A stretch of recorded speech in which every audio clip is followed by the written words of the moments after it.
Grabe yung dumi guys. Kailangan talaga magbuhusan to ng tubig. Tapos magandang degreaser para mawala talaga yung mga dumi. Napakalinis, napaka all goods. Medyo presko na siya. Alright, all goods na.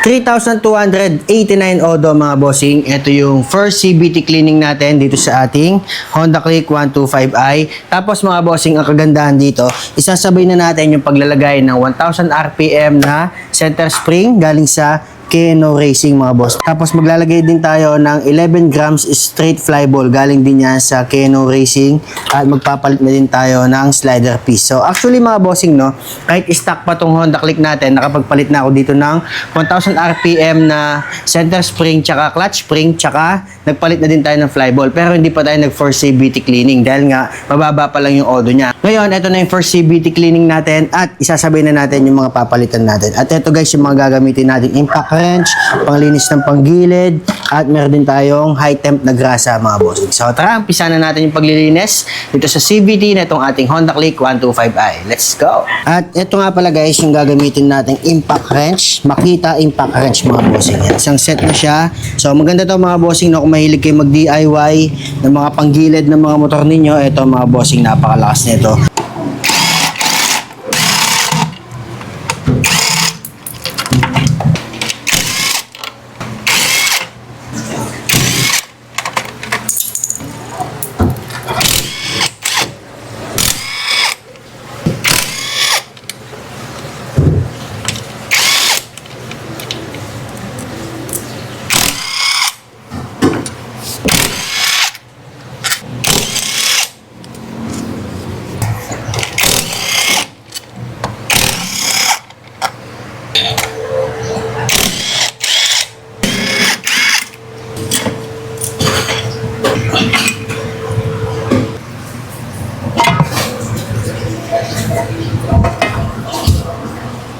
So nabuksan na natin guys itong ating CVT at ganito na siya kadumi after ng 3,000 plus odo.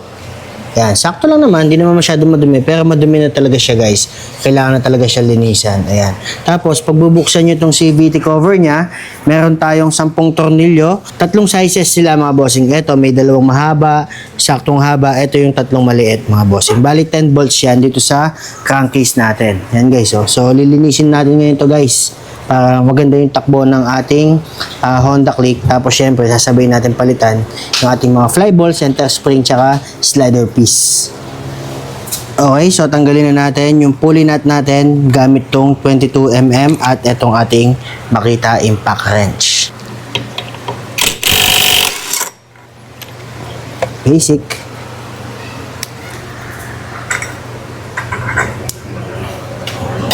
Oh. 19mm naman guys dito sa ating torque drive.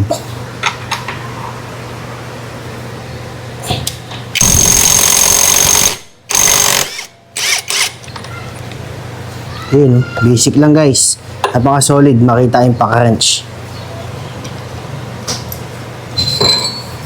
Yun, napakadumi.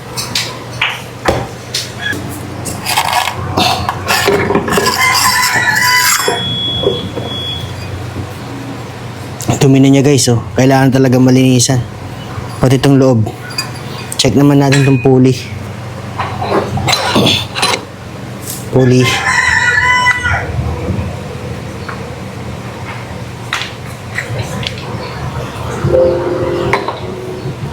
Mga flyball natin, okay pa. Okay pa siya guys. Pero papalitan na natin.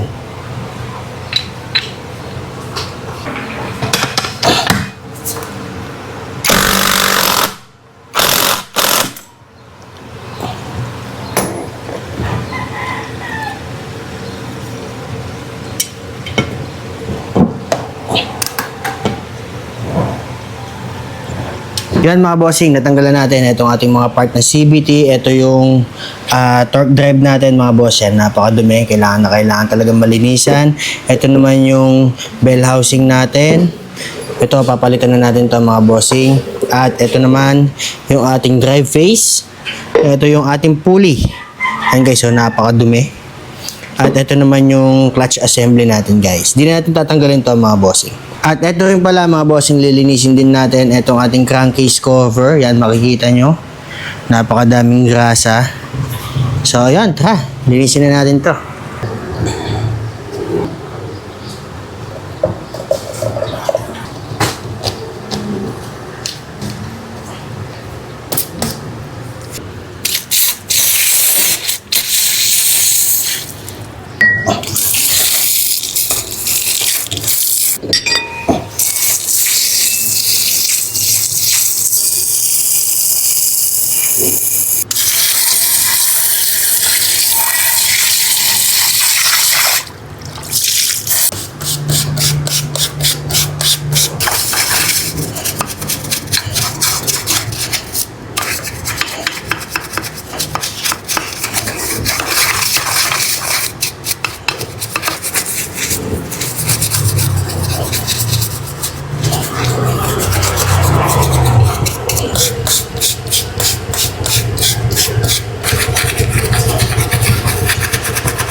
Grabe yung dumi guys.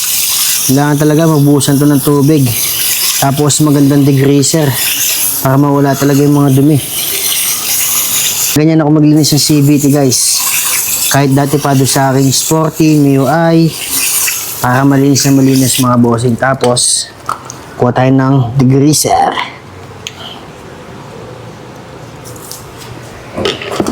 Tapos syempre kailangan natin ng brush. Yan guys, oh, tanggal ka agad. Diba? Yung mga CVT cleaner kasi guys na nabibili, yung D-spray, ang mamahal kasi, kaya mas gusto ko itong degreaser na to. Mura lang siya, tapos matagal mo na siyang magagamit. Tapos para pa siyang sabon guys, oh. Diba?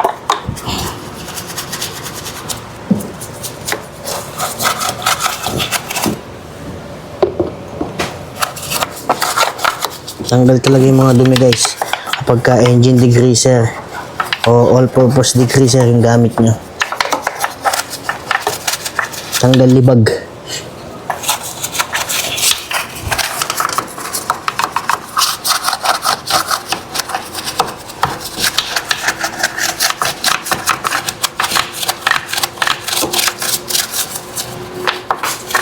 Sprayan natin.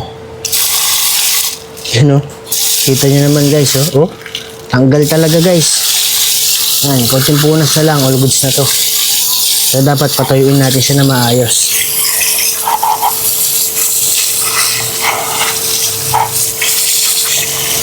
Okay, all goods. Okay guys, nakita nyo naman nakapaglinis na tayo ng ating mga CVT parts magmula dito sa crankcase cover. Yan mga bossing yan, mga pulley, mga torque drive. Napakalinis, napaka all goods. Medyo presko na siya. At ngayon mga bossing, papalitan na natin yung ating center spring. Ito yung papalit natin, 1,500 RPM na center spring. Ito naman yung dati guys. Yan, 1.2 lang to. Kaya medyo kulang siya para sa akin. At naka 12 grams na flyball tayo. Ngayon magpapalit na tayo ng 11 grams na flyball. Galing yan mga bossing sa Keno Racing. So kung naghahanap kayo ng center spring at flyball na maganda mga bossing, check nyo to sa description natin. Lalagay ko yung mga link para makabili kayo. So ngayon guys, buuin na natin to. Let's go. Ito yung bago nating flyball mga bossing na 11 grams. Buksan na natin. Yan o, galing sa Keno Racing. Napaka solid mga bossing yan. Check nyo to mga bossing. Kung gusto nyo bumili, check nyo sa description ng link natin mga boss. Yan. Lalagay na natin siya dito sa pulley natin guys. Ito yung ating pulley. Okay. 11 grams straight na flyball mga boss, galing sa Keno Racing.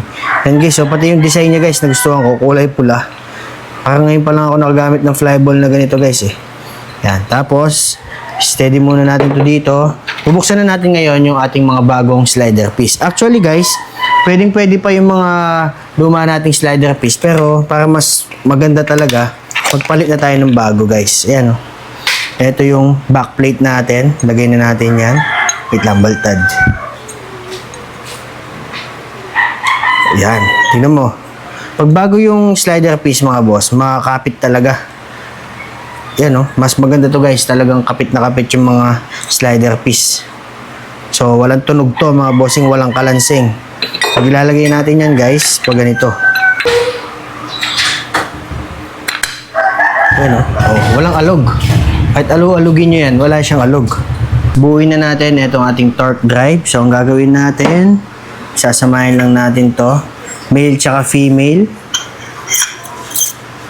Yan. Tapos, hanapin lang natin yung butas niya guys. Dapat sakto yung mga butas dito. Yan. Kita nyo ba yan? Tatlo yan mga bossing. Mas magandang grasa na gamitin nyo mga bossing. Itong top 1 na high temp grease yan mga boss. Maganda talaga to pang CVT at pang grasa talaga kasi high temp siya. Tapos guys, pag nalagay na yung pin, lagyan natin ng grasa. Punuin lang natin to guys. Pero sakto lang, huwag masyadong madami.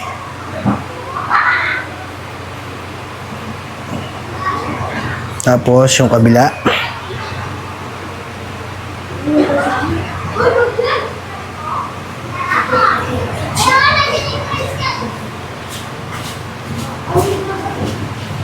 Okay mga boss, lagyan na natin yung spring seat natin.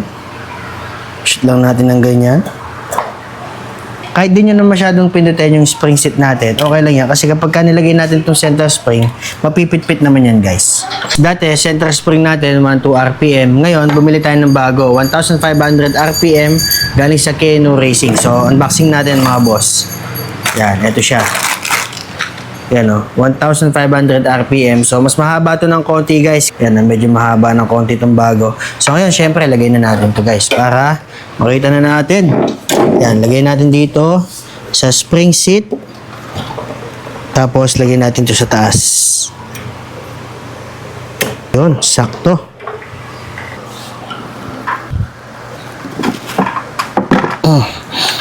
Likot.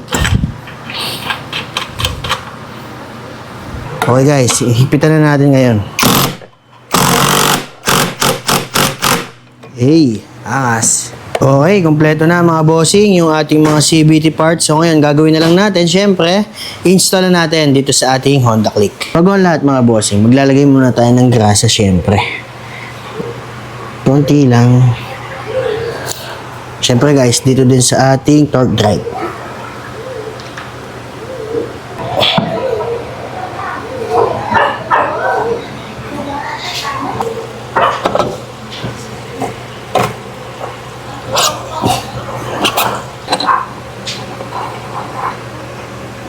Tapos, patong na natin itong belt natin, guys.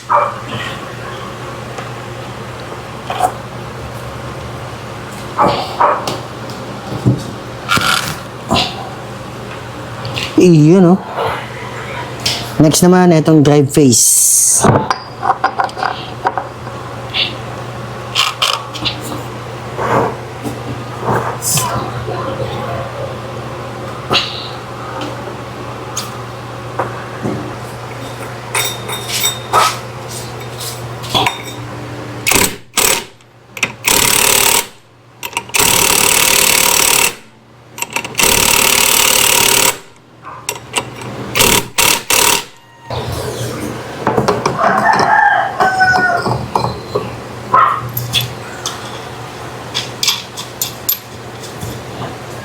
Okay guys, sigpitan na natin 19mm ulit.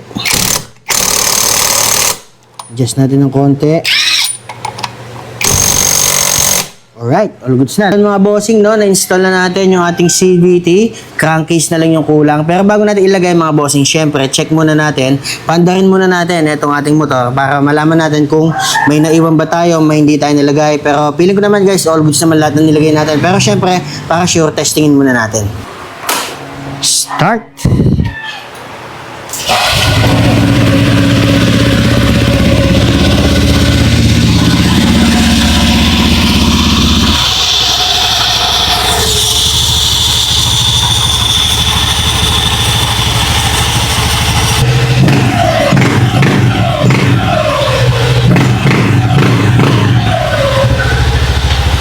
Nakita nyo naman guys, no? Walang pagpag yung ating belt. At ngayon, lalagyan na lang natin itong ating crankcase cover. Okay mga bossing, tapos na tayo maglinis ng ating CVT cover. Nalagyan na din natin yung crankcase. So ngayon guys, syempre, papaanda rin natin to at road test natin ng konti guys para makita natin kung all goods ba yung ating nilagay na 11 grams na fly ball tsaka yung 1,500 RPM na center spring. At by the way guys, no, naka 1,000 RPM na clutch spring din nga pala tayo. Okay guys, road test natin ng konti. Pakinggan nyo na lang mga bossing kung paano humiyaw. Yun, no? Kita nyo ba yun? Di siya masyadong mahiyaw guys kasi yung clutch spring natin 1,000 RPM lang din. Pero kung pares na 1.5 na clutch tsaka center spring, baka mas mahiyaw pa siya dito mga bossing. Singin natin guys.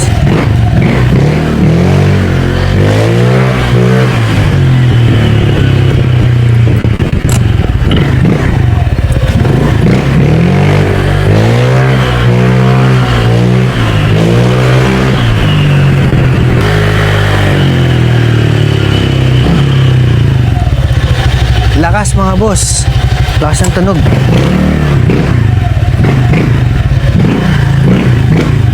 Medyo kapag nakarekta na siya guys, medyo mahiyaw din talaga siya.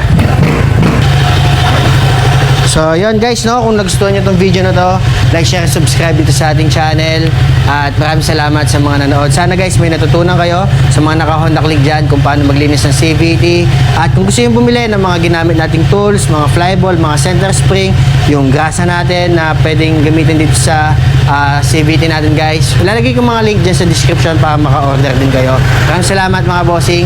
Kita-kita na lang tayo sa ating next video. Salamat!